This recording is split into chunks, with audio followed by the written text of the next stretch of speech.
द्वारा टेकाना भावे मगफળી खरीदी अंतर्गत बायोमेट्रिक तथा फेस वेरिफिकेशन द्वारा रजिस्ट्रेशन अंगे सुधारा करवा उपलेटा भारतीय किसान संघ द्वारा मामलतदारने आवेदन। आजादीना वर्षो पछी आ देशनो खेडूत पीड़ित छे। खेती ए एवो धंधो छे जेना भाव बीजा द्वारा नक्की थाय छे। आवी अनेक मुश्केलीओनो सामनो करीने पण ते खेती छोड़ी शके तेम नथी, ए तेनी मजबूरी छे। आवा संजोगोमां गुजरात सरकार टेकाना भावे मगफળી खरीदीमां बायोमेट्रिक तथा फेस वेरिफिकेशनथी रजिस्ट्रेशन करवा एवी नवी नीति अपनावे तो खेडूतोने दाजिया पर डाम देवा समान छे। कारण के ग्राम्य विस्ताરના ખેડૂતોનો મોટો વર્ગ ભાગમાં કે ભાડા પેટે જમીન રાખીને ખેતી કરે છે, જે જમીનના મૂળ માલિકો મોટા શહેરમાં કે અન્ય રાજ્યોમાં ધંધાર્થે વસવાટ કરે છે। આમ ખેડૂતો તથા જમીન માલિકો બંને અલગ અલગ છે।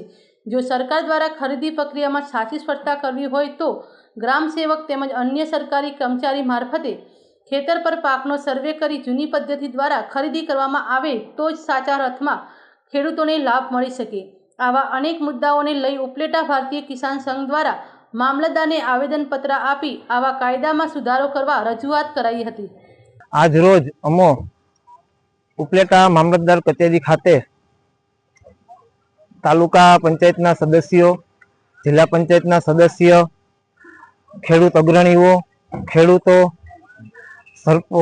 દરેક ગામના સરપંચો આ તકે અમારી સાથે જોડાઈ અને મામલતદારશ્રીને આવેદનપત્ર આપેલ છે।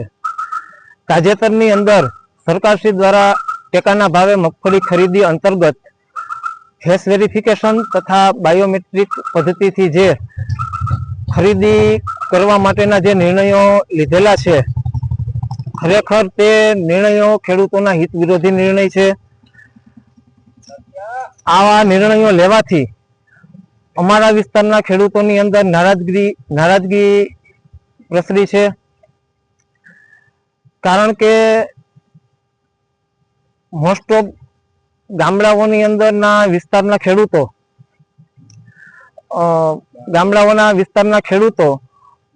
ભાડા પેટે અથવા ભાગની અંદર જમીન રાખીને ખેતી કરતા હોય છે।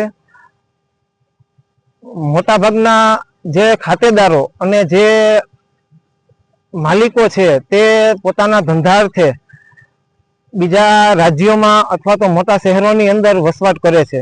માટે જો એ લોકોને રજીસ્ટ્રેશન અર્થે અહીંયા આવી શકે નહીં, માટે ખેડૂતો અને માલિકો એમ બંને અલગ અલગ છે।